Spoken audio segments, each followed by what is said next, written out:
Éternel, Dieu très saint, donateur de tout don excellent, le grand vainqueur de Golgotha, le donateur de tout don excellent. En Éden, il eut un combat, Seigneur, entre la race d'Adam et la race des Caïns.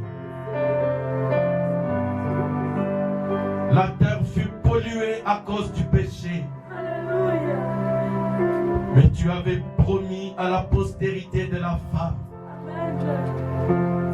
d'écraser la tête du serpent. Il y eut un combat dans le ciel.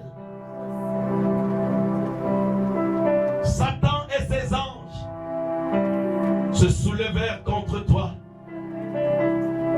Mais ils ne furent pas trouvés le plus fort. Parce qu'ils furent précipités sur la terre. Depuis Éden jusqu'à ce matin, une arme a toujours vaincu Satan. C'est l'arme de la parole de Dieu. Elle a vaincu Satan en Éden. Elle a vaincu Satan à Golgotha. Elle a vaincu Satan au travers des âges. Elle va le vaincre encore ce matin. La semence de la femme l'emportera sur l'incrédulité.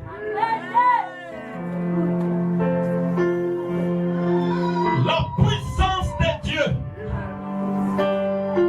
dominera sur la puissance de Satan. Car ton royaume est éternel. Tu as détruit tous les contrées des passants. Sion, le roi des Amoréens, avait senti la fureur de ta colère. Quand tu bâtis les fils d'Ammon et de Moab dans la vallée des Kits, au temps du roi Josaphat, tu détruisis l'armée des Philistins par la bravoure de ceux des nations dont tu avais armé le bras, Seigneur. Ils entourèrent David, ces vaillants héros qui se frayèrent un chemin sur la colline de Bethléem pour aller chercher de l'eau vive. Sur 20 kilomètres des sentiers, ils détruisirent les garnisons des Philistins.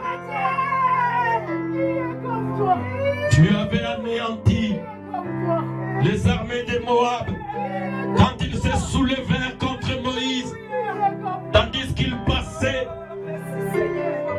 au pays de Balak. Quand le prophète dément s'était levé à cause de l'argent pour trahir la bénédiction que tu avais prononcée sur Israël. Tu avais anéanti toutes les contrées d'alentour.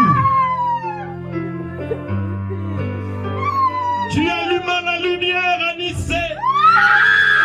Car les ténèbres de Rome, avec Constantin, avaient signé, Seigneur, la mort du christianisme.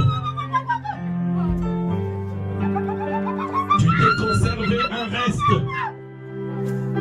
Parce que tu avais dit par Jacob, et toi, Judas, tu auras le sceptre royal. Le sceptre royal ne s'écartera pas de tes mains. Il traversera des siècles et des âges jusqu'à ce qu'apparaisse le Shiloh. Tu l'accomplis, Seigneur. Quand Rome et les complaisants du christianisme complotèrent pour enterrer la lumière de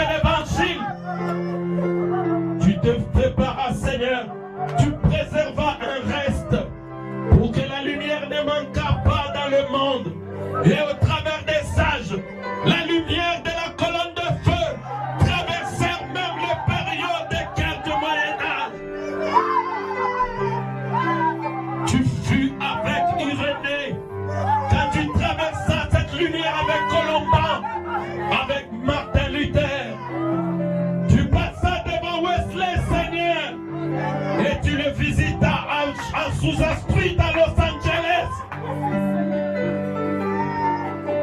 Avant d'éclairer le monde à Houston, lorsque cette lumière s'est produite sur la tête de ton prophète dans cette génération, pour montrer que tu es le même Jésus. La même colonne de feu est ici. Elle transforma les vies. Elle changea la vie de Paul. Saul devint Paul par la puissance de cette colonne de feu. Tu es celui qui vient de donner des papiers à Anchou. Tu es celui qui avait délivré mon frère de la cigarette, de l'alcool. Tu es celui qui avait guéri les sourds, les muets. Tu avais délivré tous les captifs de Sion. Car tu te produisis pour montrer que tu es Dieu. Ce matin, nous revenons à toi, Seigneur, parce que nous croyons que tu es le même Jésus-Christ, la même parole, le même message, la même puissance, la même Bible, la même onction est ici, Seigneur. Puisse-t-elle parler à nos âmes? Satan, tu as reçu l'ordre maintenant par un des rejetons de fils d'Abraham. Car moi aussi, je fais partie du reste, des rescapés de Jérusalem, ceux qui descendirent de la montagne de Sion. Car Esaïe avait dit, où avait-on jamais vu une nation naître en un seul jour? À peine était-elle en travail, Sion a enfanté un fils.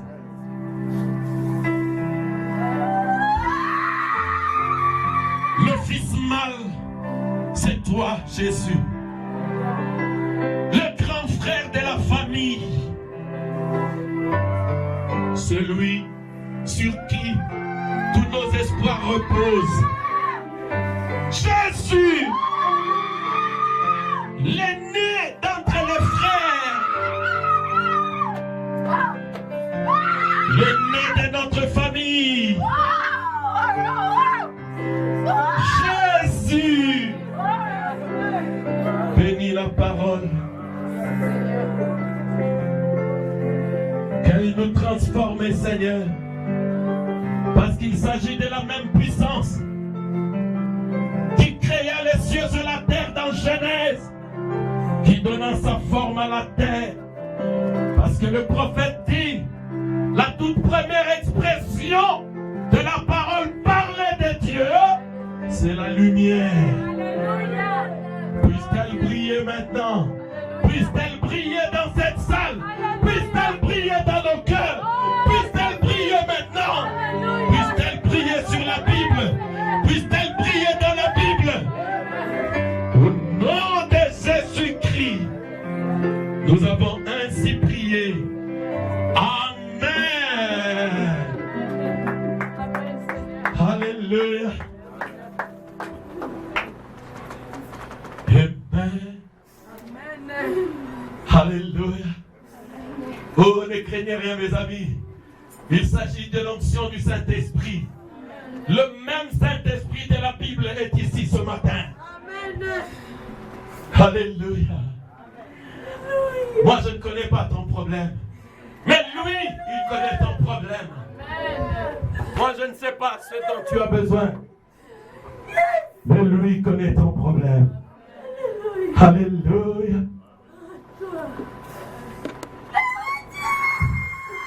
Ils croyaient l'avoir vaincu quand ils complotèrent tous contre elle ce jour-là. Ils croyaient avoir vaincu la parole. La parole est invincible. Elle fut enterrée. Même la terre ne put pas la supporter. Parce qu'on ne peut pas enterrer la parole. La parole est la vérité. On ne peut pas enterrer la parole.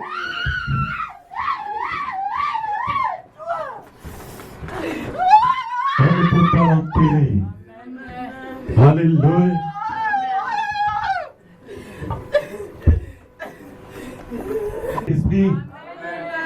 Sans elle, nous ne pouvons rien faire. L'onction, c'est lui. L'onction, c'est Christ. Alléluia. Oh, je me sens bien. Je me sens bien. Oh, je vais sauter. On va lire la parole de Dieu.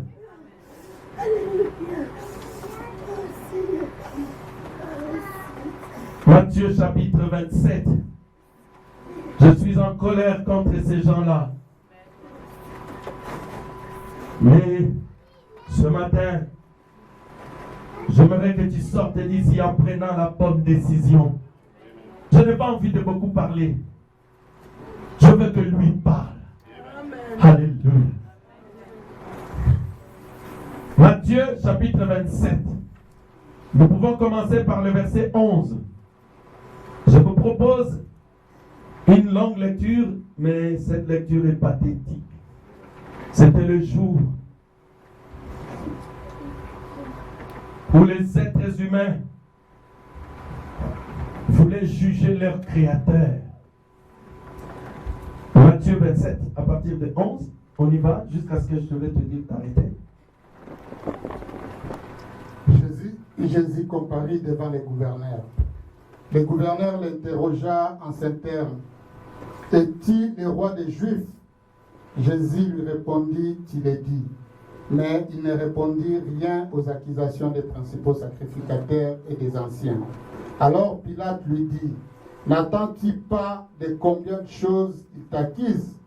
Et Jésus ne lui donna de réponse sur aucune parole, ce qui étonna beaucoup les gouverneurs.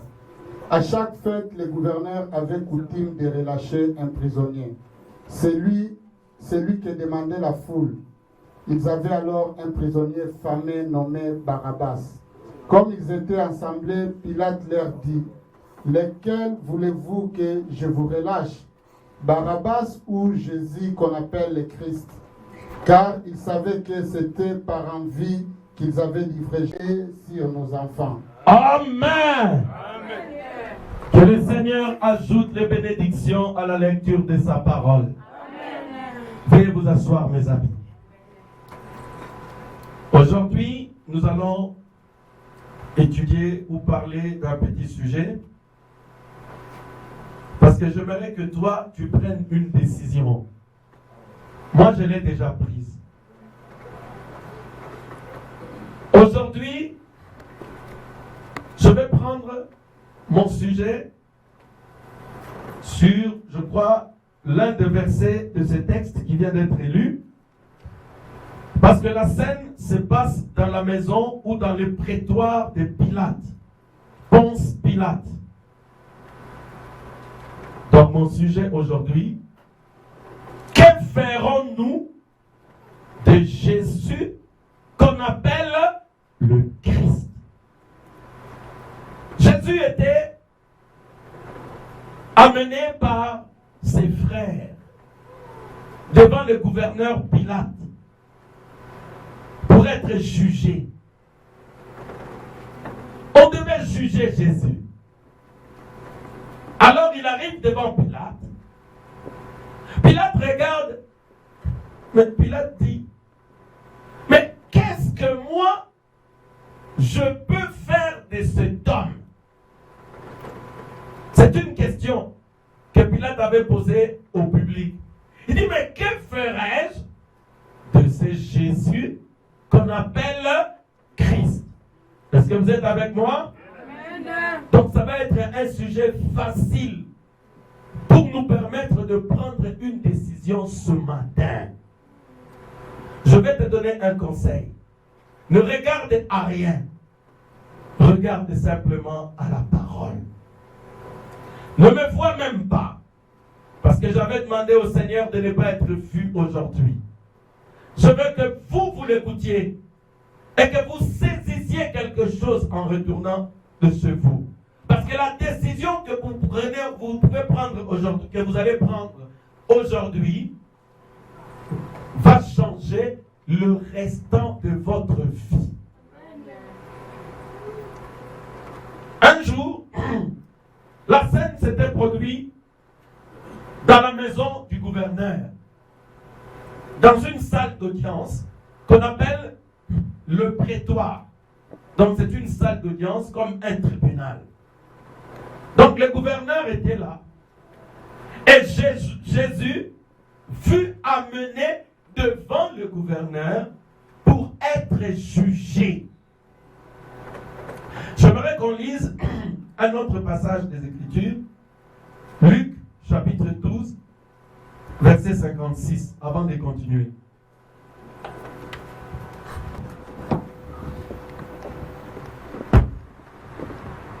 Luc 12, 56. Et cela arrive hypocrite. Vous savez discerner l'aspect de la terre et du ciel. Comment ne discernez-vous pas ces temps-ci? Amen. Vous savez discerner l'aspect du ciel et de la terre. Mais comment ne pouvez-vous pas discerner les signes de temps? Amen. Alors, Jésus fut amené devant Ponce Pilate par ses frères. J'aimerais que vous compreniez cela. Ne sortez pas d'ici sans comprendre. Maintenant, regardez. Jésus était arrivé conformément à la parole. Parce que Jésus était le Messie. Là, c'est qui, frère Peter? Oui, c'est moi. Ah, d'accord. Ah, je pensais que c'était un frère que je n'avais pas présenté. Il était arrivé devant le gouverneur Pilate, arrêté par ses propres frères. Alors je disais que Jésus était venu au monde conformément à la parole. Parce que la prophétie avait dit, dans Deutéronome 18, Dieu suscitera parmi vous un prophète comme moi. C'est Moïse qui parlait. Il dit, vous l'écouterez dans tout ce qu'il dirait. Celui qui ne refusera de l'écouter, il sera retranché du milieu du peuple. Et plus loin, Ésaïe précise, il dit, une vierge va concevoir. Et cette vierge va concevoir et un enfant naîtra dans Ésaïe 9. La vierge concevra, c'est Ésaïe 7, 14. Dans Ésaïe 9, 5, 6, la Bible dit, un enfant nous est né, un fils nous est donné. On l'appellera Dieu puissant, admirable, conseiller, Père éternel. Donc la Bible précise même que cet enfant qui sera né, il sera Père éternel et il sera Dieu puissant. Amen. Pour ceux qui ne savent pas pourquoi, nous disons que Jésus-Christ est Dieu. C'est parce que la Bible le dit dans Ésaïe, la Bible le dit dans les psaumes, la Bible le dit partout. Nous avançons. Jérémie dit, on va tirer au sort ses vêtements. Et Michée, au chapitre 5, précise, il montre même la ville où Jésus-Christ devait naître. Parce que dans Michée, chapitre 5, la Bible dit, toi Bethléem Ephrata, tu n'es certes pas la moindre des villes de Judée, car de toi naîtra pour moi celui qui paîtra Israël de verge. Amen. Donc tout était indiqué dans la parole. Alors Jésus est né conformément à la parole. Quand il a commencé son ministère, Jésus avait accompli tout ce que la Bible avait dit de lui. Un jour, un prophète du nom de Jean-Baptiste était venu parce qu'il avait porté un message. Jean-Baptiste disait, moi je ne suis rien, mais il viendra parmi vous quelqu'un, je ne suis même pas digne de délier le courroie de ses chaussures. Un véritable prophète, un véritable prédicateur doit savoir qu'il n'est rien du tout devant le Seigneur Jésus-Christ. C'est pourquoi nous croyons que Jean-Baptiste était un véritable prophète. Parce qu'il pouvait dire aux hommes, aux gens, que moi je ne suis rien devant cet homme. Alléluia. Il l'a présenté et à un moment donné, Jésus était tellement humble, simple, que même Jean-Baptiste, quand il alla en prison, il commençait à avoir des doutes. Il envoie des hommes, il dit, mais allez lui demander si c'est lui le Messie que nous devons attendre. Suivez-moi très bien. Quand on a envoyé les gens pour aller demander à Jésus, Jésus était en train de prêcher comme je le fais maintenant. Il y avait un public. Alors Jésus commençait à guérir les malades. Jésus commençait à discerner leurs cas, leurs problèmes. Comme vous avez vu, j'ai appelé 2 personnes ici. Le Seigneur a montré les problèmes qui n'allaient pas dans leur vie. Amen. Comme nous le faisons parfois, quand j'ai pris la sœur Anjou ici, je lui ai dit les choses qui devaient arriver. Ça, c'est la prophétie. Le Fils de l'homme doit le faire parmi nous. Je lui ai dit, va, on va t'écrire, tu auras des papiers, et quand tu les auras reçus, viens ici adorer le Seigneur. Amen, amen. Amen. C'était une prophétie, et aujourd'hui, Jésus-Christ l'a accompli. Et ces choses-là, Jésus le faisait quand il était sur la terre. Jean-Baptiste envoie des gens. Les gens arrivent. Il dit, es-tu le Messie ou pas? Jésus n'a pas commencé à donner des explications. Jésus a dit, tiens-toi là. Il guérit les malades. Il fait recouvrer la vue aux aveugles. Les boiteux marchent. Les histoires. Ensuite, il dit, allez dire à Jean-Baptiste ce que vous avez vu. Amen. Pour identifier ce qu'il était, les œuvres de Jésus-Christ devraient l'identifier en tant que Messie. Est-ce que vous êtes avec moi? Maintenant, après toutes ces choses-là, la Bible dit, ses frères et les églises de ce moment-là commençaient à avoir de la jalousie. Et c'est pourquoi la Bible dit ici dans Matthieu 27, là où frère Christian a lu, il dit Pilate savait que c'était par envie qu'ils avaient arrêté Jésus. Donc c'était par envie, c'était par jalousie qu'ils l'avaient arrêté. Vous vous rendez compte, même Pilate le savait. Pilate savait que Jésus-Christ, ce n'était pas un malfaiteur. Il n'avait rien fait de mal. Mais c'est par envie, par l'icounia, par la jalousie. Est-ce que vous êtes avec moi? Amen. Maintenant, Jésus s'était fait accuser par toutes les églises de Jérusalem, de la Judée, de la Samarie. Ils s'étaient tous mis d'accord dans ce qu'on appelait dans le temps le Sanhédrin. Le Sanhédrin, c'était le conseil œcuménique de toutes les églises. C'était un peu comme on l'appelle chez nous le conseil épiscopal, et puis le conseil œcuménique où il y a le cardinal Mosengo avec tous les chefs des protestants, le chef de tout le monde, avec les représentants de toutes les églises. Donc ils forment un conseil. Ils s'étaient mis d'accord pour constater que Jésus-Christ, il est contre nous tous.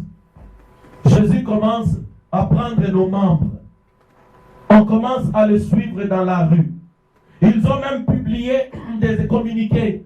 Celui qui va aller écouter ce Jésus-là, on va le chasser de notre dénomination. Et ils avaient tous décidé de l'arrêter et de le mettre à mort. De le faire accuser. Église, comme ils étaient sous la domination de Rome, ils ne pouvaient pas commettre un meurtre ou tuer Jésus. Donc ils devaient prendre Jésus, l'accuser chez les Romains pour que les Romains le tuent. Alors, le chef de Rome, le gouverneur de Rome en ce moment-là, c'était Pilate. Hérode, c'était un roi. Si vous voulez, c'était un peu comme quelqu'un. Hérode n'était même pas juif. Donc c'était quelqu'un qui avait été placé à la tête de la Judée par complicité de Rome et quelques personnes comme ça. Il était des nationalités, je ne sais même pas quoi. Alors on dit, toi tu vas être le roi des Juifs. les Juifs. Est-ce que vous êtes avec moi? Je vous donne un peu le contexte pour que vous compreniez. Alors, vous comprenez que le véritable chef, c'était le gouverneur Pilate. Alors, on amène Jésus devant Pilate pour que Pilate le condamne à la crucifixion. Maintenant, le procès se passe ce jour-là. Et moi, j'aimerais que ce matin, nous prenions le procès et nous l'amenions dans cette salle. Cette salle se transforme dans un prétoire. J'imagine un gouverneur qui s'appelle Pilate, et de l'autre côté, il y a le peuple, et comme accusateurs, ce sont les églises organisées qui se sont liquées parce qu'ils ont tous trouvé que Jésus-Christ était Belzéboul. Pourquoi? Parce que dans l'église de Jésus, les gens étaient en train de guérir, c'est que Jésus a des fétiches. Parce que quand lui, il prêche, dans nos églises, quand on prêche, les gens sont calmes, on ne bouge pas, il n'y a pas d'onction. Mais chez lui, quand on prêche ou quand on chante, les gens sont en train de bouger, de sauter, de tomber. Alors ça, c'est le diable. Ils se sont mis tous d'accord. Et ce matin-là, Pilate arrive. Suivez-moi maintenant. On va prendre. Que ferons-nous de cet homme qu'on appelle Jésus? Frère, que ça vient. Au paragraphe 85-86. Je crois que notre scène s'ouvre à peu près à l'heure du lever du jour. Dans le prétoire de Pilate et dévoile l'un des moments les plus tristes et les plus critiques de toute l'histoire. L'erreur la plus regrettable que l'Église de toute son histoire ait jamais commise. Elle venait tout juste de la commettre. Et maintenant, l'affaire avait été remise entre les mains du gouverneur de l'État. À la fois, l'Église et l'État étaient concernés parce qu'ils étaient un peuple choisi par Dieu, appelé à être ses serviteurs, et que la nation était censée être dirigée par les lois de Dieu. Amen. Le moment le plus triste, le plus regrettable, c'était le jour où l'Église avait pris la décision de livrer le Messie, la parole que Dieu lui envoie.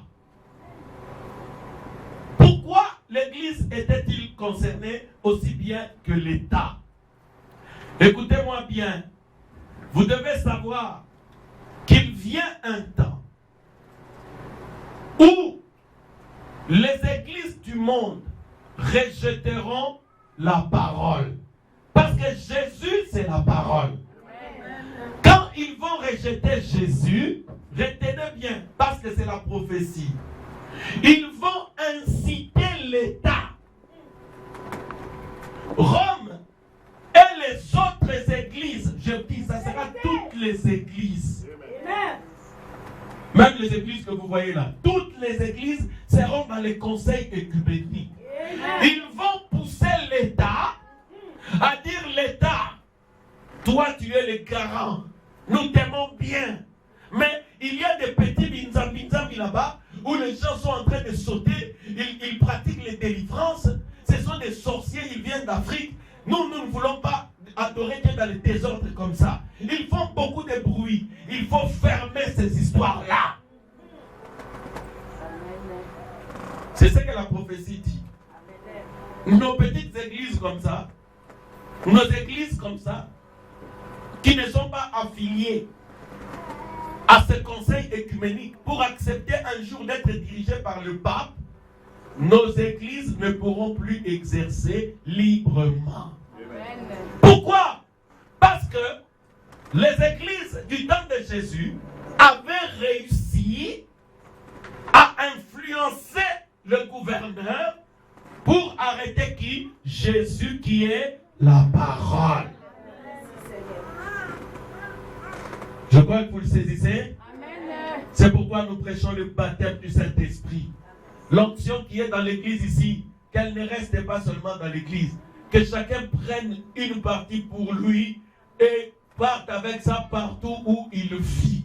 Amen. Parce que cette huile-là, vous en aurez besoin quand Rome et l'État commenceront à nous troubler, à nous traquer.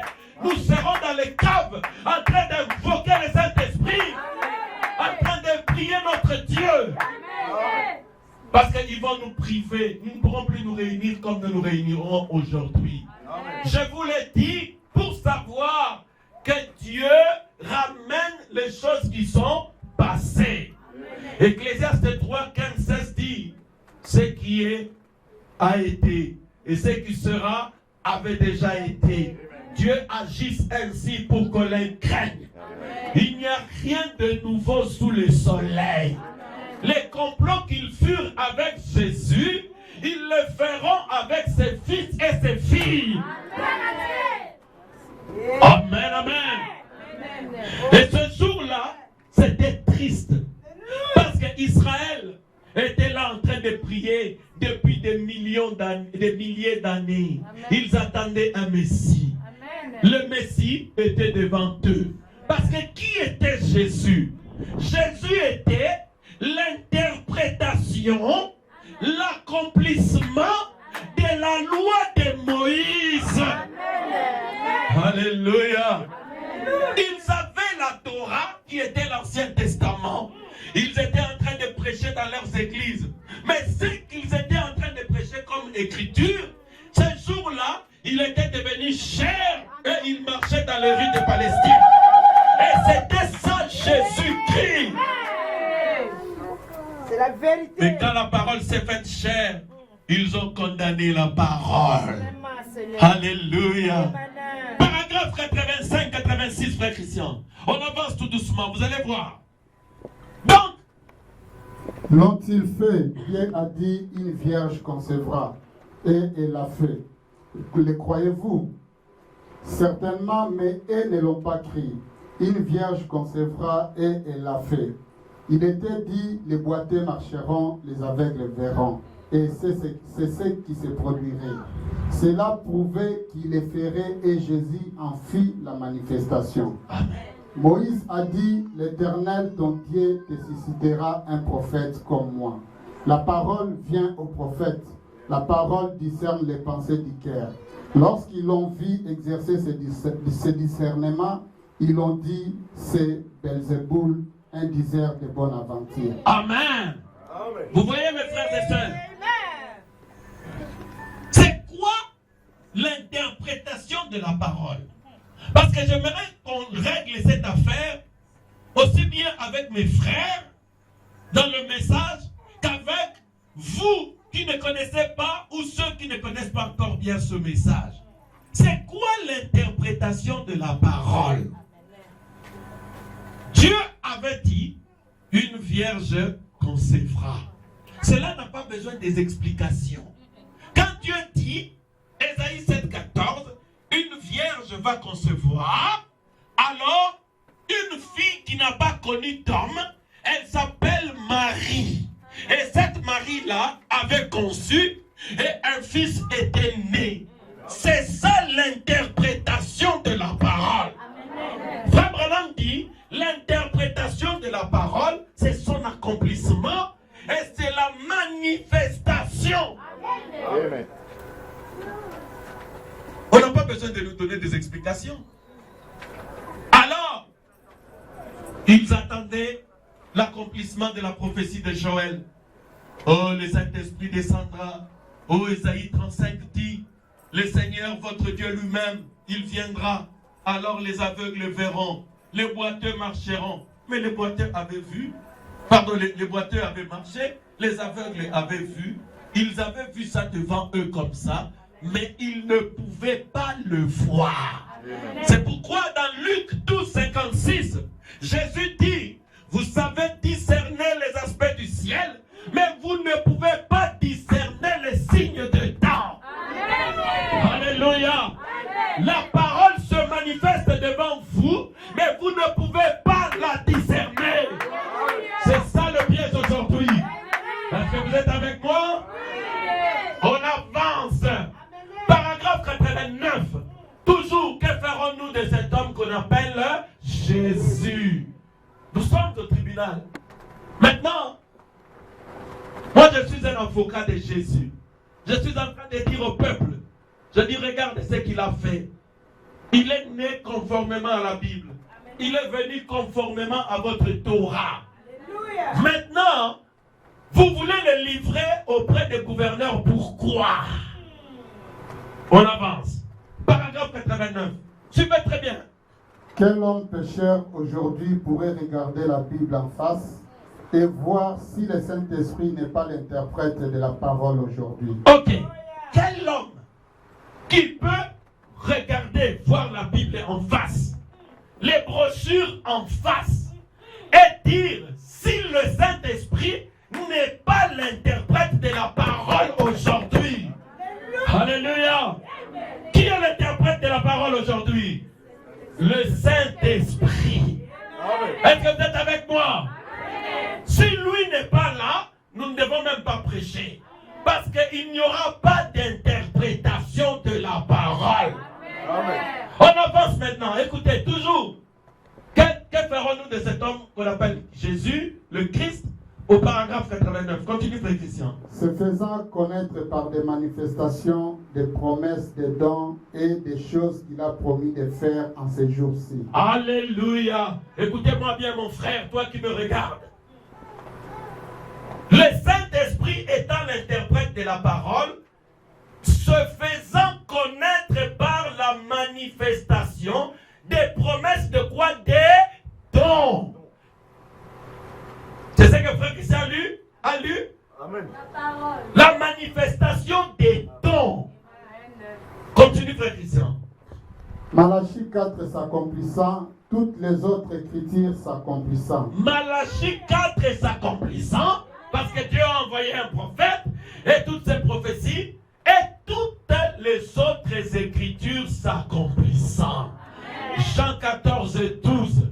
Les œuvres que je fais, vous les ferez aussi. Luc 17, 30. La parole discernant les pensées des cœurs. Dieu voyant ce qui se passe dans la vie des gens. Aujourd'hui, à Liège, cette écriture est accomplie. Jésus est devant toi, Liège. Jésus est devant toi, mes frères. Alléluia. Tu n'échapperas pas aujourd'hui. Que vas-tu faire de cet homme, Jésus, qu'on appelle le Christ? Est-ce qu'il y a des dons ici? Est-ce qu'il y a des guérisons? Est-ce que nous prêchons Malachie 4? Est-ce que toutes les autres écritures s'accomplissent? Alors nous sommes en face du même Jésus-Christ ce matin. Que va-t-il faire? Que vas-tu faire de lui? Ça, c'est la question. Maintenant, regardez. L'interprétation de la parole. On peut prendre 90. Il a dit, sondez les Écritures, elles rendent témoignage de moi. Jésus a dit, mes œuvres sont mon interprète. Mes œuvres sont quoi? Mon interprète. Liste de la vallée. Vous avez compris la chose qui interprète la parole? Amen. C'est des œuvres. Ce sont les œuvres. Amen.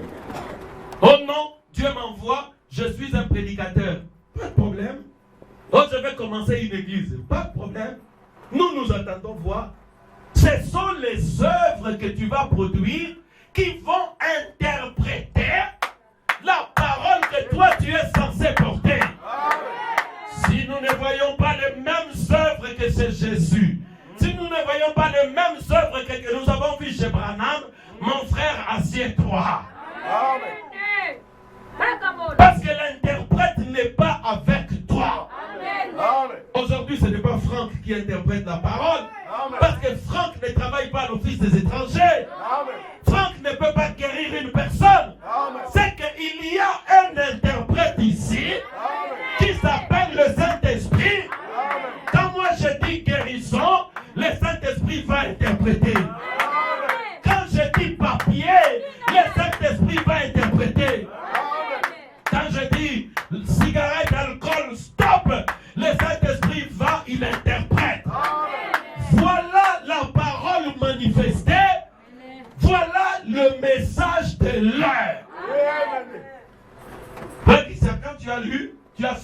quelque chose. Dans 89. Cela prouve que c'est... Tu n'avais pas fini. 89. Ok, comme vas-y. Reprends ça bien. Oh non, le pasteur Franck n'avait pas bien lu ça. On va relire. On y va très vite. Quel homme pécheur aujourd'hui pourrait regarder la Bible en face et voir si le Saint-Esprit n'est pas l'interprète de la parole aujourd'hui, se faisant connaître par des manifestations des promesses de dons et des choses qu'il a promis de faire en ces jours-ci. Malachie 4 s'accomplissant, toutes les autres écritures s'accomplissant. Et de voir cela ici même à la fin des temps. Vous n'avez pas besoin d'un homme pour interpréter cela. Non, messieurs, cela s'interprète tout seul. Cela prouve que ceci est le message de l'heure. Ceci prouve que ça, c'est le message de l'heure. La manifestation des promesses des dons. Malachie 4. Le prophète de notre temps. Parce que l'évangélisation au temps de la fin, c'est Malachie chapitre 4. Dieu a envoyé un message, un prophète.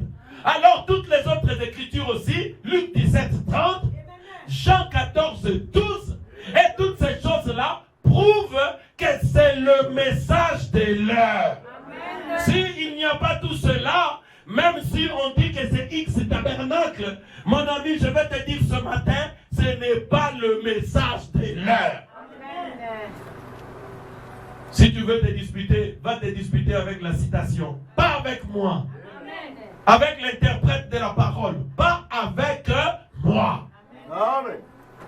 Parce que dans la prédication, Dieu dans son peuple, le prophète dit, si l'onction du Saint-Esprit me quitte, je n'aurai plus rien à faire derrière la chair. Amen. Pourquoi? Il ajoute, il dit parce que si je fais une déclaration, il n'y aura personne pour venir le confirmer. Amen. Le jour où moi je n'ai plus d'onction, je ne prêcherai plus. Je vais prêcher sans onction. Pour faire quoi? Pour vous donner ma pensée? Jamais. Je vais être sûr que l'interprète est là. Le jour où j'avais prêché sur la lumière, je prêchais sur la lumière le vendredi, je parlais de la lumière. J'arrive ici le dimanche, je veux prêcher, je ne pouvais pas prêcher. Le Saint-Esprit me dit de ne pas prêcher. Je n'ai pas prêché, on a jubilé. On a pris une photo, une grande lumière avait couvert toute l'estrade jusqu'ici.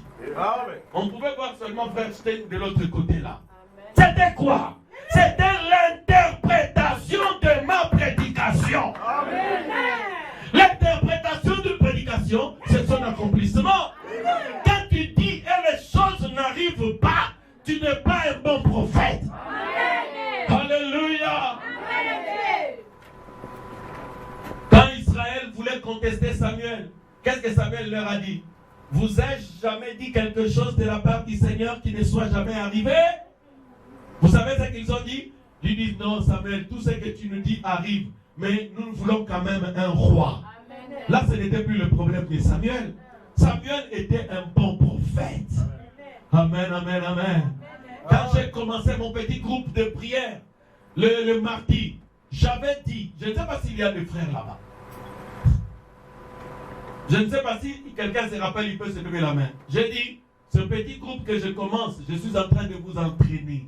Parce que nous serons en train de prier pour que les gens soient délivrés, pour que les gens soient guéris, et Dieu commencera à faire des miracles. Amen. Qui se rappelle quand j'avais dit ça? Amen. Il y a quelqu'un, frère Christian était là. Qui encore? Frère Frère Peter. Peter était là. Amen. Et le frère était là.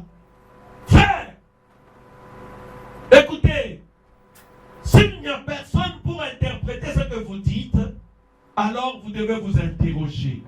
Que ferons-nous de ce Jésus qu'on appelle le Christ? Amen. Maintenant au paragraphe 93, écoutez là où se trouve notre problème aujourd'hui. Le problème aujourd'hui, c'est qu'ils disent, mais mon église ne croit pas cela. Qu'est-ce qui se passe? Vous vivez dans l'ombre de notre âge. Ces églises étaient bonnes à leur époque, mais qu'en est-il de cet âge-ci? Il s'agit maintenant de notre âge. Amen. Le problème avec toi, mon frère, ma soeur, regarde ce que tu dis. Oh non, mais cette chose-là, je vois que cet homme a. Je vois bien que les gens sont guéris. Je vois bien que les gens sont convertis. La vie des gens change. Il y a une puissance, mais notre Église n'est pas d'accord avec ça. C'est ça le problème avec toi aujourd'hui. Mais j'aimerais te dire ce matin que cela n'avait pas disculpé Ponce Pilate. Parce que regardez, quel est le problème de Pilate? On avait amené entre ses mains un homme pour qu'il le juge, le condamne et le tue. Pilate avait usé de 3 moyens pour enlever le sang qui était sur ses mains. C'est ce que le prophète dit. Pilate a tenté 3 choses pour enlever le sang qui se trouvait entre ses mains. Amen. Paragraphe 96. Parce que moi non plus, je ne veux pas que le sang de cet homme-là soit entre mes mains. Toi aussi, tu dois prendre la décision. Parce qu'aujourd'hui, nous t'avons amené Jésus. Et aujourd'hui, la Pentecôte s'est organisée et s'est arrêtée sur une certaine position comme ils l'ont fait. C'est exactement pareil. Et la parole continue à avancer et par conséquent, elle s'éloigne d'eux. C'est tout à fait exact. Donc tu peux laisser, excusez-moi, on avance, on prend 104.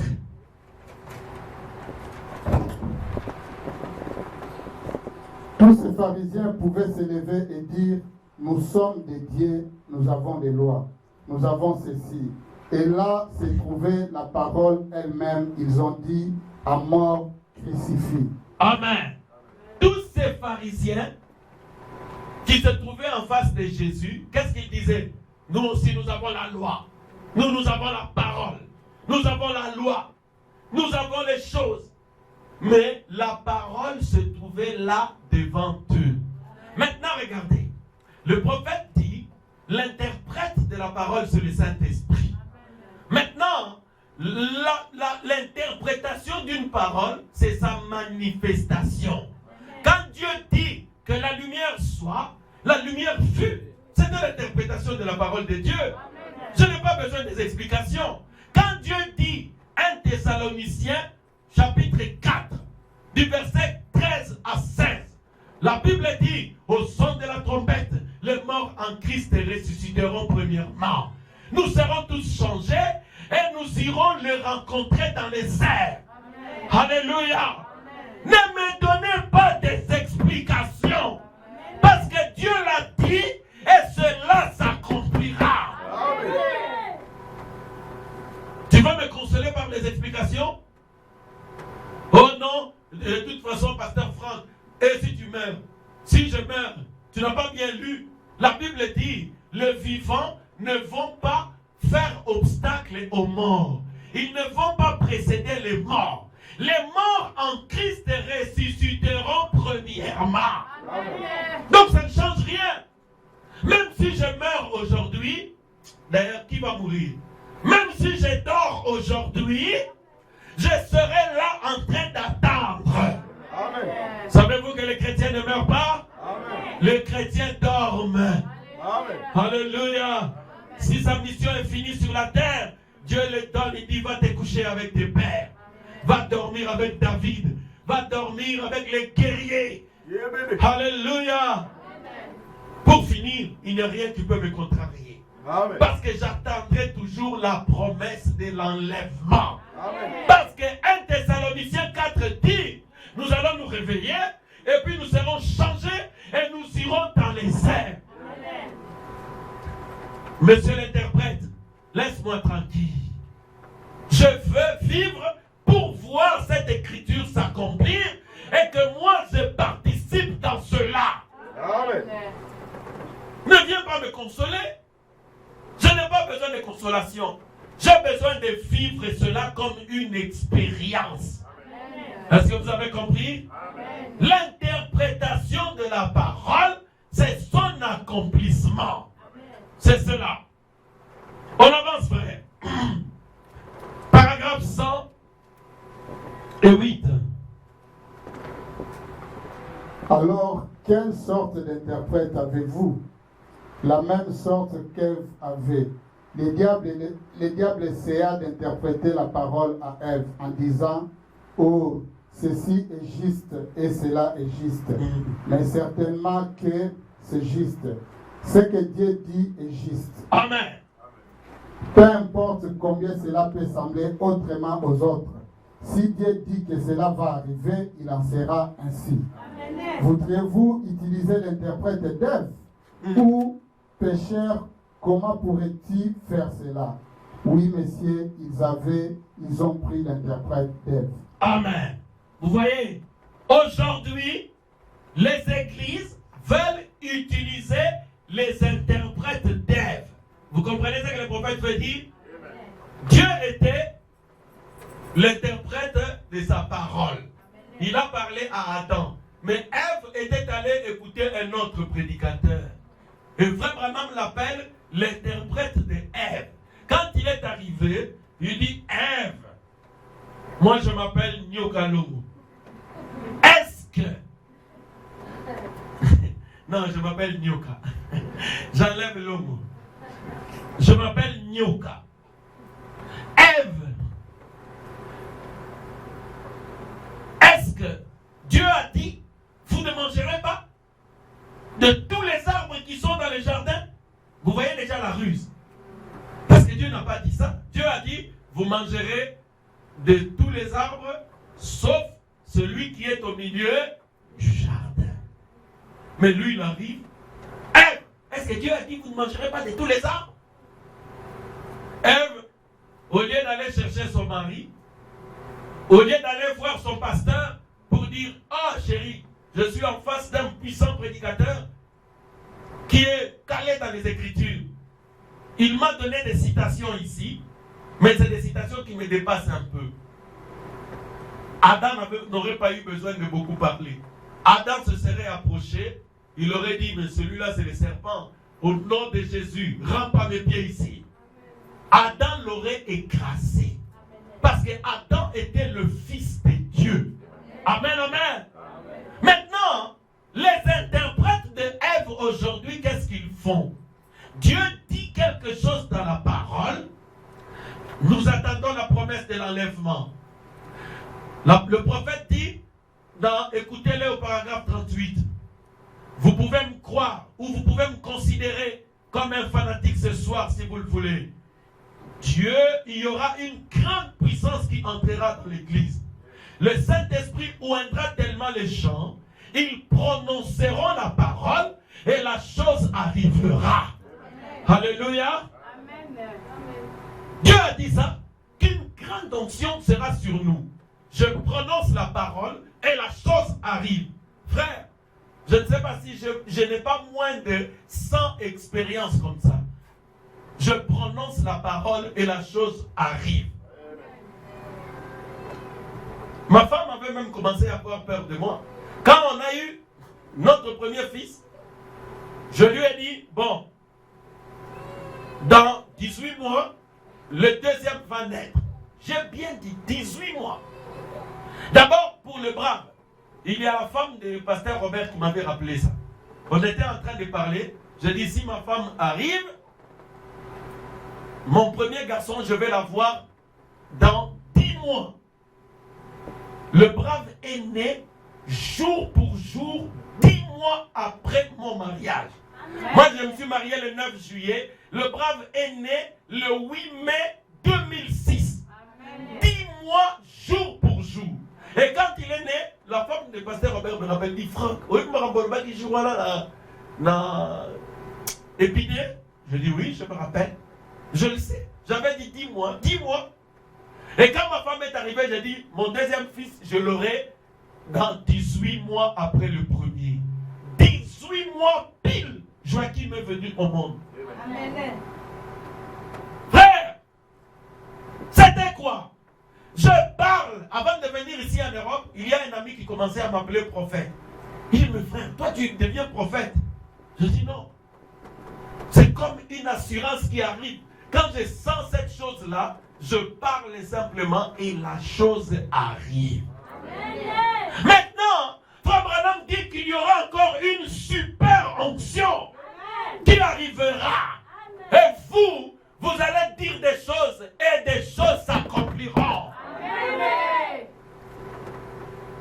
Maintenant, l'interprète de Ève, s'il arrive, oh non, tu vois, cette chose-là, c'était seulement pour frère Branham, interprète de Ève.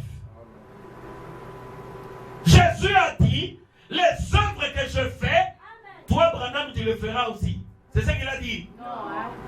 Qu'est-ce qu'il a dit? Les œuvres que je fais, vous au pluriel, vous le ferez aussi. Amen. Église, n'interprétez pas la parole de Dieu. Quand Dieu parle, la chose doit arriver. C'est pourquoi j'enseignerai encore sur les dons. Frère Branham dit, quand on donne une prophétie, parce que nous devons monter dans la précision. Si Dieu dit, demain à 11h, une femme va entrer. Cette femme portera une écharpe verte avec un chapeau rouge. Et quand elle s'asseyera, cette femme a le cancer. Ou cette femme fera ceci, fera ceci. Ok, on attend. Il est 11h. Une femme entre avec le pagne vert, avec une écharpe, je ne sais pas, j'ai dit rouge, je ne sais pas, avec un chapeau. Au lieu de rouge, le chapeau est noir. Frère Branham dit, la prophétie, elle est fausse.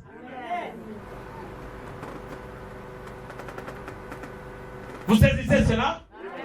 Quand Dieu dit rouge, ça doit être rouge. C'est la parole. Frère, nous devons monter dans ces choses-là, n'est-ce pas? Amen. Toi, tu habites en Californie. J'avais ça. Il y a 3 ou 4 ans, j'avais ça. Je veux que ça retourne encore parce que vous êtes déjà enseigné. Vous venez, on vous dit même votre nom, sans qu'on vous connaisse. Amen. Comme ça, vous aurez la foi que Dieu connaît les autres choses qui sont cachées. Amen. Alléluia. Amen. Que cela soit à distance. Que cela soit ici. Parce que c'est le signe du Messie. C'est une promesse que Dieu a donnée pour l'Église. Aujourd'hui, les interprètes de F disent, oh, toutes ces choses-là, c'était seulement pour frère Branham. Va prêcher au serpent là-bas, pas à nous. Parce que nous croyons que Luc 17, 30 se manifestera pour l'Église aussi. Amen. Frère Branham nous a révélé le Fils de l'homme. Maintenant, ce n'est plus le moment de la révélation du Fils de l'homme, mais de la manifestation du Fils de l'homme. Je crois que vous avez compris. Et le signe du Fils de l'homme, c'est le discernement. Par la parole, je discerne. Par les dons, nous allons discerner. Les citations sont là. 15 janvier. Question-réponse. Frère Branham dit, je ne ferai plus de discernement public. Désormais, ça sera un groupe de frères. Neville, le frère Ike-Botam et 3 sœurs. Lui, il donne en langue. Lui, il interprète. Neville vient, il chasse les démons. Les choses que je faisais tout seul, vous allez le faire ensemble. Amen. C'est ce que la parole de Dieu dit. Pourquoi tu veux que nous laissions cela? Frère, que vas-tu faire de ce Jésus qu'on appelle le Christ? Amen. Il est entre tes mains maintenant. Parce que je vais terminer. Je ne veux pas de très longs discours. Parce que trop parler peut tuer. Alléluia. Oui, frère, prends 110, 109 et 110. Écoutez-moi maintenant. Parce que nous devons, quand on avance, nous devons connaître quelle est l'évidence du Saint-Esprit aujourd'hui. Parce que je vais toujours expliquer, pour vous expliquer c'est quoi l'accomplissement ou la manifestation. Parce qu'aujourd'hui, nous avons trop d'évidence du Saint-Esprit. Oh non, il y a le Saint-Esprit dans là, mais Saint-Esprit dans là, il y a calme. On a calme. Il n'y a pas de problème, il y a le Saint-Esprit dans là, il y a tranquille. Attention avec un Saint-Esprit comme ça. Amen. On avance. L'évidence. L'évidence, paragraphe 109. Écoutez-moi. Comme je l'ai dit l'autre jour, nous essayons de déterminer l'évidence. Luther a dit, croyez et c'est réglé. Les diables croient aussi. Ok. Certains disent, oh non, si tu crois seulement à la Bible, tu crois le message, c'est fini, c'est réglé, tu as le Saint-Esprit. Jacques dit, le diable croit aussi et il tremble. Frère, on va partir. Wesley a dit, poussez des cris et vous lavez. Mais il a découvert qu'il ne lavait pas. Pousser des cris, oh, alléluia, alléluia. Après, la même vie sale, les mêmes critiques, la même hypocrisie, alors vous ne lavez pas. Ce ne sont pas les cris. On avance. La Pentecôte a dit, parlez en langue et vous lavez. La Pentecôte dit, il faut parler en langue. Il ne lavait pas. Parle la langue. Oh, Raskabakuta bakanta bayaya. Raskabayaya bakunta basanta bayaya basika. Rokoto toto koto koto. Rokoto nduru. Rokoto. Rokoto kuru. Rokoto. Après quand il a fini de faire ça, ah, on va nous saluer nzamba salimine. On va parler de. N'allez pas parler. Ah, il m'a donné il a parlé. Il a parlé vraiment dans les morts sur la terre. Après, nous allons voir, il n'a pas le Saint-Esprit. Quelqu'un qui a le Saint-Esprit, il ne peut pas marchander le don de Dieu. La science chrétienne a dit, l'amour, vous avez les fruits de l'esprit. Mais ils ne l'ont pas, ils nient la divinité de Jésus-Christ. La science chrétienne. Oh non, le Saint-Esprit c'est l'amour. Au moins amour du prochain, au moins bien-aimé. C'est l'âge de l'affection fraternelle. Amour, les fruits de l'esprit. Après quand on te dit, la colonne de feu est ici, tu commences à avoir peur. On te dit, il y a des guérissons. Oh non frère, il faut faire attention. Tu n'as pas le Saint-Esprit. Quelqu'un qui a le Saint-Esprit, il aime les choses surnaturelles. Parce que Dieu est surnaturel. Alléluia. Tu as le Saint-Esprit. Tu ne vois pas s'accomplir devant toi les promesses de dons spirituels de Malachie 4 du 3e poule devant toi. Quel Saint-Esprit tu as, mon frère? Ma soeur, quel Saint-Esprit tu as? Écoutez maintenant l'évidence. Paragraphe 110. Quelle en est l'évidence?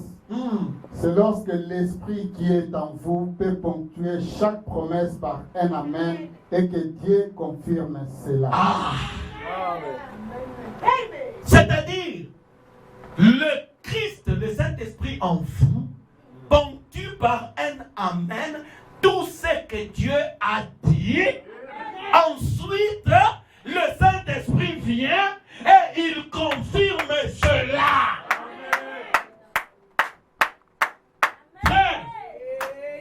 Il ne faut pas zapper. Écoutez-moi maintenant. Ne me zappez pas par tes pensées ou ne me zappez pas pour avoir peur parce que là tu trembles. Regarde, je vais t'expliquer. Moi je m'appelle Frère Franck, je suis prédicateur. J'ouvre la Bible. Je dis ici, Psaume 103. Je suis l'Éternel ton Dieu. C'est lui qui te guérit de toutes tes maladies. Je ferme la Bible. Je dis au nom de Jésus-Christ. Je dis, quand je lis ça, quelque chose dans mon cœur dit Amen. Pourquoi? Parce que c'est la parole. Amen. Et puis je dis, viens, sois guéri au nom de Jésus-Christ. La guérison arrive. Dieu confirme ce que je dis Amen ici. Amen. Ça, c'est le Saint-Esprit. La Bible dit, je ne permets pas à la femme d'enseigner, ni de prendre l'autorité sur l'homme. Toute l'église dit Amen. Et puis, les sœurs restent sur leur banc, et puis, c'est ça le Saint-Esprit. Vous dites Amen à la parole, et vous vivez cette parole-là. Oh non, nous croyons les dons, nous croyons la colonne de feu. Nous n'avons rien contre ça. Nous croyons tout cela. Frère Branham dit, si tu crois une chose et qu'on ne voit pas ça dans ton église, c'est que tu ne le crois pas. Oh non, dans notre église, nous croyons la guérison. Nous n'avons pas de problème avec la guérison. Nous croyons, quand il n'y a pas de miracle, il n'y a pas guérison, alors vous ne croyez pas encore. Je ne consolerai personne aujourd'hui. J'aimerais que nous soyons assurés que nous ne portons pas le sang de Jésus-Christ entre nos mains. Pourquoi? Parce que chaque parole de Dieu, elle doit à la fois être crue et elle doit être vécue. Amen. Quand elle est vécue, elle se manifeste. C'est ça l'évidence du Saint-Esprit. Frère Branham dit, Christ est en toi, il dit Amen à chaque promesse de Dieu. Et quand on vient dans ta vie, on commence à voir ces promesses-là se manifester. Ça, c'est le Saint-Esprit. Amen. C'est la plus grande de toutes les évidences. Amen. Amen. Parce qu'on termine maintenant, regardez.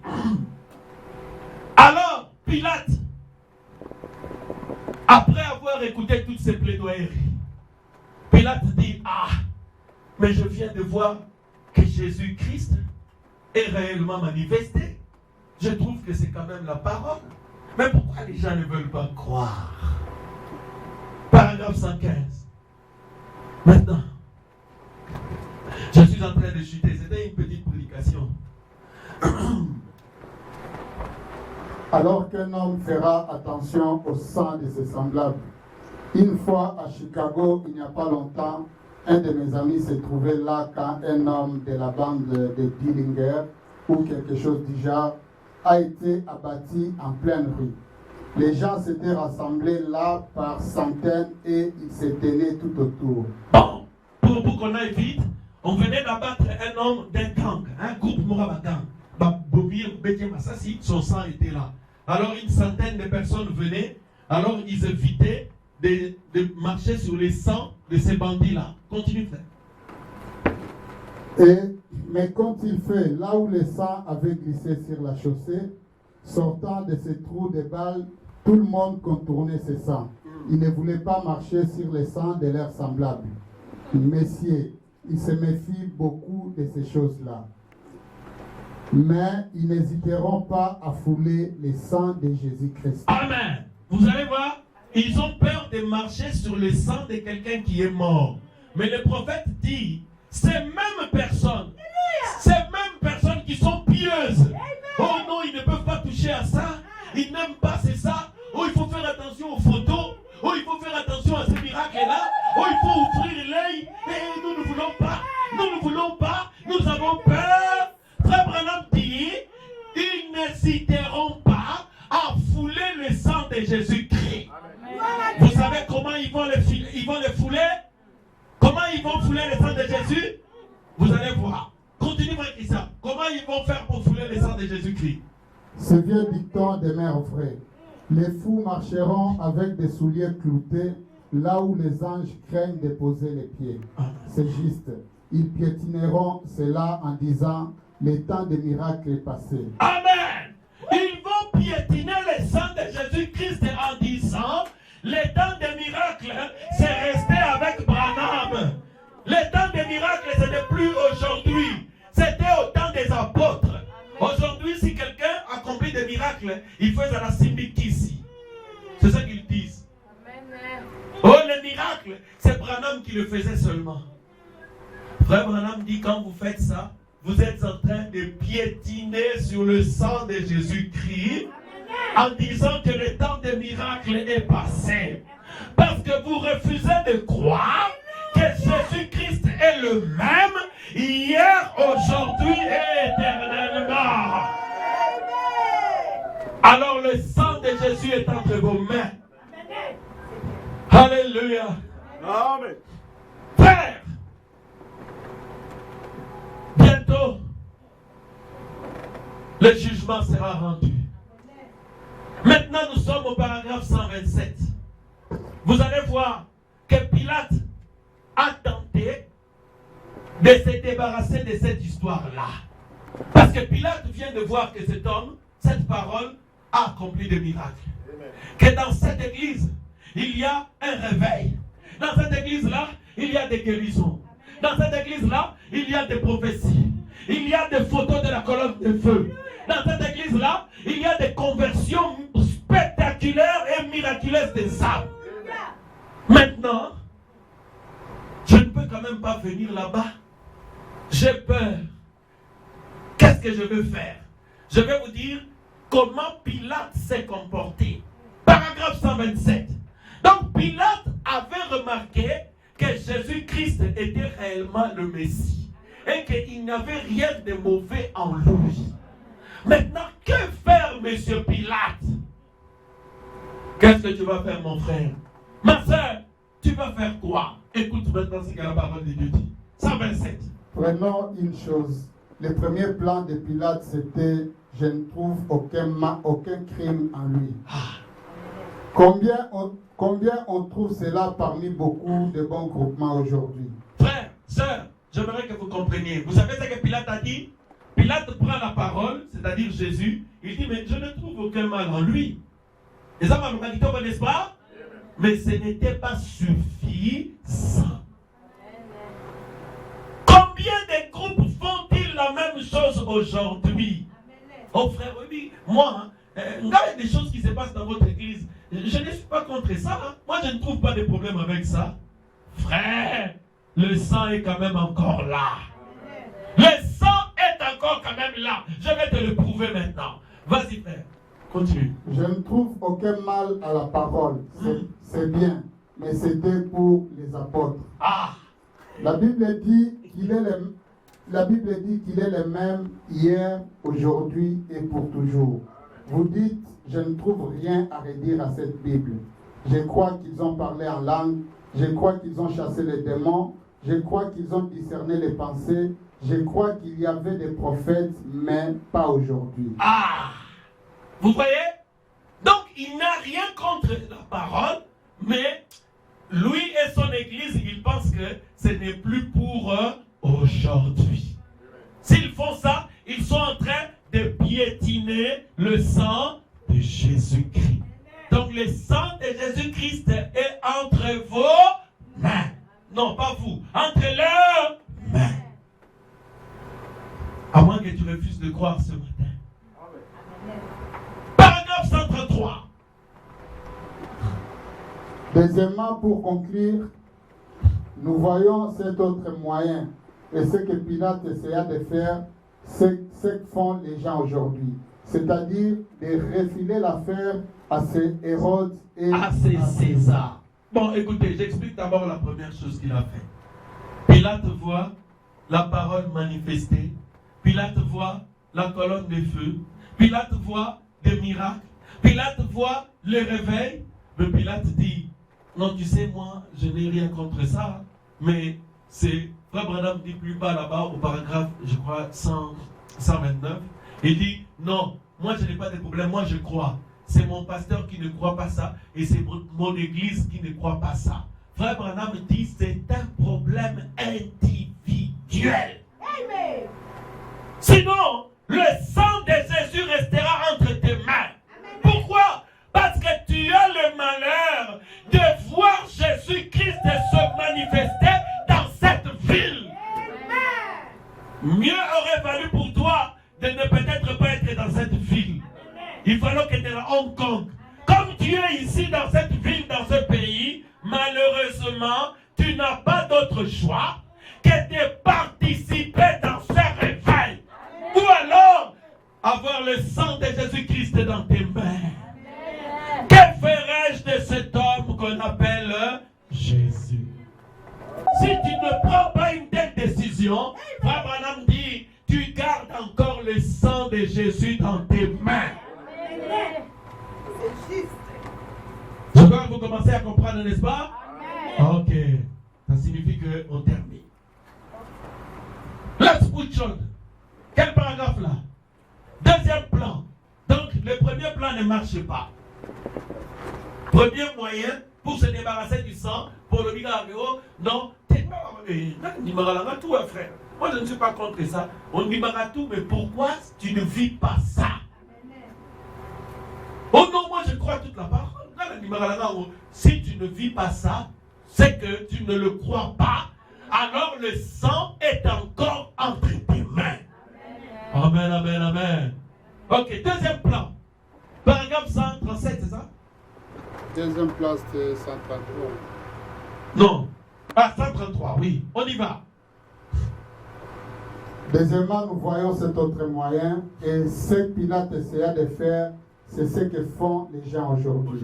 C'est-à-dire de refiler l'affaire à ces Hérodes et à ces Césars. Beaucoup de braves prédicateurs aujourd'hui, épiscopaux, presbytériens, luthériens, baptistes, pentecôtistes, ainsi de suite, rejetteront la responsabilité sur autrui, en disant « ce sont mes quartiers généraux qui ne veulent pas me laisser le faire ». Cela a produit un retour des flammes, et c'est en train d'en produire un de nouveau aujourd'hui. Ok, il va continuer. Regarde, Abraham dit, le deuxième moyen que Pilate avait tenté pour fuir le sang de Jésus-Christ et le Ramabo-Konaï, c'était quoi? Quand on a amené Pilate la première fois, là je crois que c'est dans Luc ou Jean, Pilate a dit, non, cet homme est-il romain ou juif? Les juifs lui ont dit, les juifs, il dit, non, non, non, non, non. Retournez à Hérode, retourne à comment on dit ça? Il s'appelle comment? Caïphe.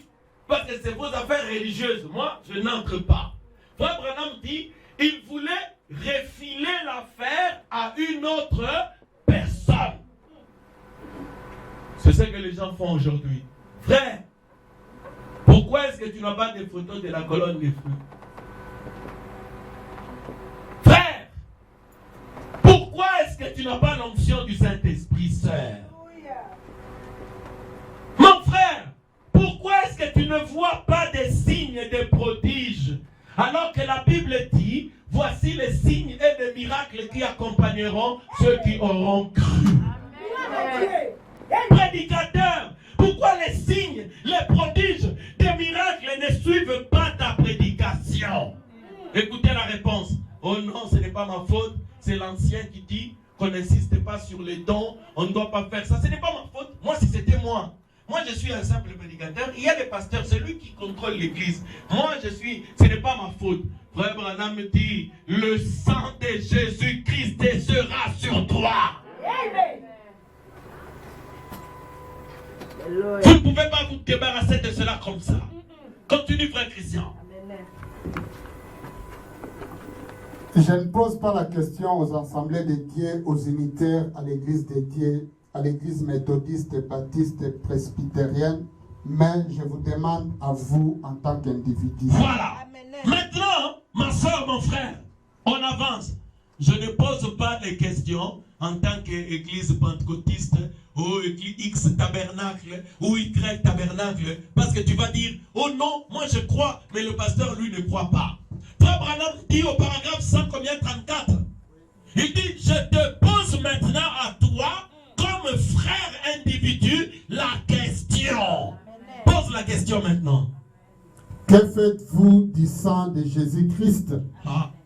Que ferons-nous de cette parole de Dieu ointe qui est juste devant nous aujourd'hui? Et nous savons devoir être le Christ, la promesse de l'ère. Qu'en ferez-vous? Non pas ce que votre Église en fait, votre César, votre Hérode n'ont rien à voir. Voilà. Cela n'a pas disculpé Pilate. Voilà. Non, messieurs. Église, est-ce que vous avez compris? Frère Branham dit vous. Non pas ce que votre César, votre Église ou votre pasteur, toi personnellement. Parce que tu iras seul devant Dieu. Que penses-tu de Christ? Qu'est-ce que tu veux faire de cette parole ouinte, de ce réveil, de toutes ces colonnes de feu, de tous ces miracles, de toutes ces guérisons, de tous ces offices des étrangers qu'on est en train d'envoyer au tapis? Alléluia. Oh Jésus. De toutes ces prophéties, de tous ces dons, de toutes ces vies, de toutes ces personnes qui sont délivrées, de cette parole ouinte qui se manifeste devant toi aujourd'hui. Amen. Mon frère, que vas-tu faire de cela? Vas-tu dire que ce n'est pas moi, c'est ma femme? Moi, je n'ai pas de problème, mais c'est ma femme qui ne veut pas. Tu n'iras pas au ciel avec ta femme. Alléluia. Tu iras seul devant Dieu. Vas-tu dire non, c'est mon mari? Moi, si c'était moi, mais j'allais venir depuis longtemps. Mais c'est mon mari qui m'empêche. Que vas-tu faire du sang de cet homme qu'on appelle Jésus? Amen. Il est ici aujourd'hui. Amen. Paragraphe 143. Je vous avais dit qu'on arrivait à la fin. Vous voyez, on arrive. Il n'y a que... Je me suis arrêté à 143. Pilate n'a jamais réussi à l'enlever de dessus de ses mains. Vous savez cela. Il a crié, il a pleuré, il a pris tous les moyens qu'il a pu. Il a échoué. Il y a là-bas en Suisse une légende qui dit que l'eau bleue monte à la surface à l'endroit où il s'est suicidé. Vous savez ce que relate l'histoire à ce sujet. L'histoire dit que Pilate, après avoir essayé de dire non, je ne vois rien de mal en lui. Le peuple commence à se soulever. Il dit ok, je l'envoie chez Hérode pour qu'il juge. Et Caïphe, c'est vos affaires religieuses. On lui renvoie encore. On dit c'est toi le gouverneur. C'est toi qui dois décider. Le sang de cet homme est entre tes mains. Vous savez ce que Pilate a fait? Il a pris de l'eau. Il s'est lavé les mains. Le frère Branham dit, pas moyen. Ces sangs-là ne pouvaient pas être enlevés comme ça. Paragraphe 145. Comment ces sangs pouvaient-ils être enlevés? 145. Écoute comment les sangs devaient être enlevés. On y va, frère. N'essayez pas de le faire. Ne laissez pas votre fin être comme celle de Pilate. Non. Il aurait dû l'accepter dans son cœur. La seule façon de l'enlever de dessus vos mains, c'est de le prendre dans votre cœur. Ne faites pas cette même erreur. Amen. Église, vous avez compris? Amen. Ne faites pas la même erreur que Pilate. Amen. Oh non, moi je veux bien venir, mais c'est mon mari qui ne veut pas. Le prophète dit, ça ne l'a jamais disculpé. Même quand il s'est lavé les mains, il est allé là-bas. L'histoire dit que Pilate était devenu fou. Ce qu'il aurait dû faire, il aurait dû dire publiquement, il dit, cet homme, je trouve qu'il est le Messie. Moi, Pilate, je l'accepte comme mon sauveur, comme mon Seigneur. Savez-vous ce que ça lui aurait coûté? Ça lui aurait peut-être coûté son poste de gouverneur. César allait dire, Pilate, tu commences à accepter ces fanatiques des Juifs là-bas, alors tu n'es plus gouverneur. Mais il aurait sorti du gouvernorat avec le Saint-Esprit dans son cœur. Et cela aurait pu sauver son âme. Alléluia. Mon frère, ma soeur, si tu acceptes que ce que Jésus-Christ fait ici, c'est sa parole, et qu'il convertit les cœurs, il guérit les malades, il donne le Saint-Esprit, il y a aussi des erreurs. Non, nous sommes une église parfaite. Parce qu'il y a des prophéties, il y a des guérisons, il y a la parole, mais il y a aussi les erreurs parfois chez les hommes, chez les femmes, comme chez le pasteur. C'est que c'est une église parfaite, n'est-ce pas? Amen. Nous sommes une église parfaite. Un homme normal commet des erreurs. Amen. Je ne dis pas des péchés. Je parle des erreurs. Frère Branham dit, si tu vois un homme qui a réponse à tout, il dit, ce n'est pas un homme normal. Quelqu'un qui connaît tout, il a réponse à tout. Il dit, non, ça suspect. Un homme normal, il connaît ce que Dieu lui révèle par sa grâce. Lise de la vallée, toi qui es ici, quel est ton prétexte pour ne pas croire la parole? Toi qui te trouves aujourd'hui devant moi, la parole de Dieu est là. Jésus-Christ est devant toi. Que vas-tu faire de lui? Si Pilate avait accepté, il aurait peut-être perdu son poste. Mais il a gardé son poste de gouverneur. Il pensait régler cette affaire-là avec de l'eau. L'eau ne peut pas enlever le sang de Jésus-Christ. si vous l'avez tué. Non, ce qui va enlever le péché de vos mains, de vos cœurs, c'est justement son sang à lui. Si vous l'acceptez, si vous acceptez ce message, cette parole ouinte qui se manifeste devant vous ici, que ferez-vous? Que ferons-nous de ce Jésus qu'on appelle le Christ? Frère, sœur, tu viens d'apprendre que ce n'est plus le problème de ton pasteur. Ton pasteur ira seul devant le Seigneur. Ton église, d'ailleurs, Dieu ne prendra pas les églises. Dieu va prendre les individus qui acceptent d'avoir des expériences authentiques du baptême du Saint-Esprit dans ce message, qui voient s'accomplir pour eux les promesses de leur temps. Oh non, pasteur, tu vois, ça ce n'est pas l'évidence. Oh non, il est gentil, ce n'est pas l'évidence.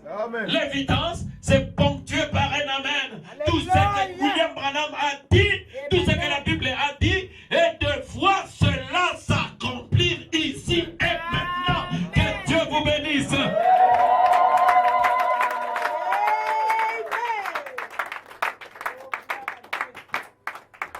Alléluia.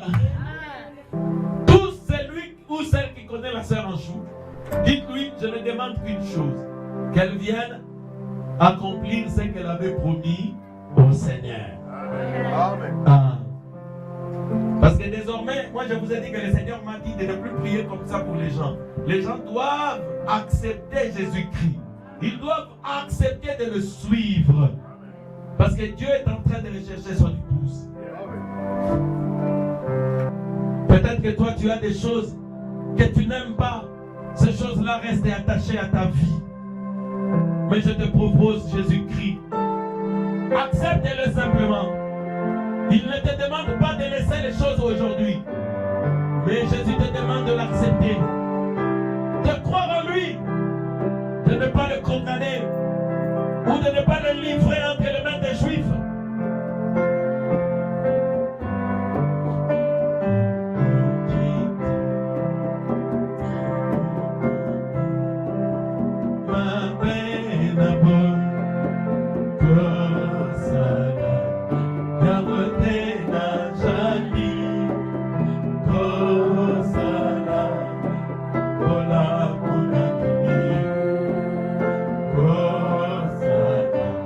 Solo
Bien-aimé, ne restez pas avec tant que Jésus-Christ dans tes mains pour dire au Seigneur, je ne suis pas encore prêt, j'attendrai encore. Est-ce qu'aujourd'hui tu peux prendre la décision? Parce que Pilate avait essayé de refiner l'affaire à une autre personne, à ces César, à ces Hérode. Il a essayé de faire porter l'affaire à une autre personne, mais ça n'a pas marché. Pilate était devenu fou. Pilate s'était égaré. Est-ce qu'aujourd'hui, tu veux le recevoir? Est-ce que tu veux le recevoir aujourd'hui, mon frère, ma soeur? Est-ce que tu veux dire, Seigneur, j'ai trop laissé passer le temps, Seigneur. J'ai perdu mon temps dans les églises du monde. J'ai perdu mon temps dans le monde. Aujourd'hui, je vais servir Jésus-Christ.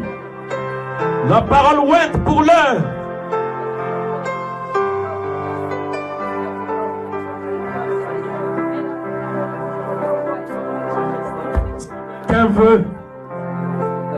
Si quelqu'un veut décider de retourner à Jésus-Christ, la parole, qu'il lève simplement sa main pour dire, Seigneur, je ne veux pas que ton sang soit dans mes mains. Je veux t'accepter dans mon cœur pour te suivre. Parce que je sais qu'un jour tu reviendras dans ta gloire. Quelqu'un peut-il lever la main pour que je le porte dans la prière? Quelqu'un veut-il lever la main? Quelqu'un veut-il lever la main pour dire, Seigneur, je ne veux pas commettre la même erreur. Je ne veux pas commettre la même erreur que Pilate. Moi, je vais te servir. Moi, je vais... Est-ce que quelqu'un a-t-il levé sa main? Je vais prier pour toi maintenant. Lève simplement ta main, dis au Seigneur, je suis incapable de vivre cette parole, à moins que toi tu viennes à mon aide, à moins que toi tu m'assistes. Je vais prier pour toi. Seigneur Jésus-Christ, personne n'a jamais été capable de vivre cette parole, parce que la prophétie dit, sans moi vous ne pouvez rien faire. Sans Jésus-Christ, nous ne pouvons rien faire. Nous ne pouvons même pas être des chrétiens sans toi. C'est pourquoi, Père, je lève ma main vers toi. Je te recommande mes frères et mes sœurs. Moi aussi, Seigneur, je veux vivre plus de paroles dans ma vie. Que tu me conduises dans la plénitude de la parole. C'est ce que je désire pour ma vie, pour la vie de mon frère, de ma soeur. Satan, toi qui as longtemps trompé mon frère et ma soeur, pour qu'il agisse comme Pilate. Pilate avait dit qu'il ne trouvait rien de mal dans la parole, mais il ne voulait pas accepter la parole pour recevoir le Saint-Esprit. Pilate avait dit, ce n'est pas ma faute, c'est la faute du travail. Je travaille beaucoup, donc je ne peux pas servir Dieu. Je ne peux pas suivre le Seigneur. Il avait essayé de refiler le problème chez César, chez Hérode, mais ça n'a pas marché. C'est pourquoi tes enfants se sont rendus. Au nom de Jésus-Christ, Satan, relâche-les, relâche-les, relâche-les, relâche le Fils de Dieu, relâche le Fils de Dieu. Que la puissance du Saint-Esprit descende maintenant. Que la puissance du Saint-Esprit descende maintenant. Que la puissance du Saint-Esprit descende pour délivrer tes enfants, pour délivrer tes enfants. Pour délivrer tes enfants. Pour délivrer tes enfants. Qu'ils soient libérés. Qu'ils soient libérés. Qu'ils soient libérés. Au nom de Jésus-Christ. Au nom de Jésus-Christ. Je coupe les liens. Je coupe les liens de l'incrédulité. Je coupe les liens de la distraction. Je détruis la puissance de Satan. Alléluia, Seigneur. Alléluia. Oui. Je coupe le lien. Oui. Je détruis. Il est là. J'anéantis Il est là. la puissance de Satan. Il est là. Je détruis Il est là. les forces et les puissances qui s'opposent à la foi. Au Alléluia. nom de Jésus-Christ. Au nom de Jésus-Christ. Alléluia. Alléluia. Seigneur, délivrez-les, Seigneur. Délivrez chacun d'eux. Délivrez chacune d'elles. Délivrez chacun d'eux. Oui, le Seigneur. Que quelque chose commence dans leur cœur. Qu'ils se souviennent toujours de toi, Jésus-Christ. La parole ointe pour eux. Alléluia, Seigneur. Louange à toi. Alléluia. Hommage à toi. Au nom de Jésus-Christ. Nous avons ainsi prié, Père. Amen.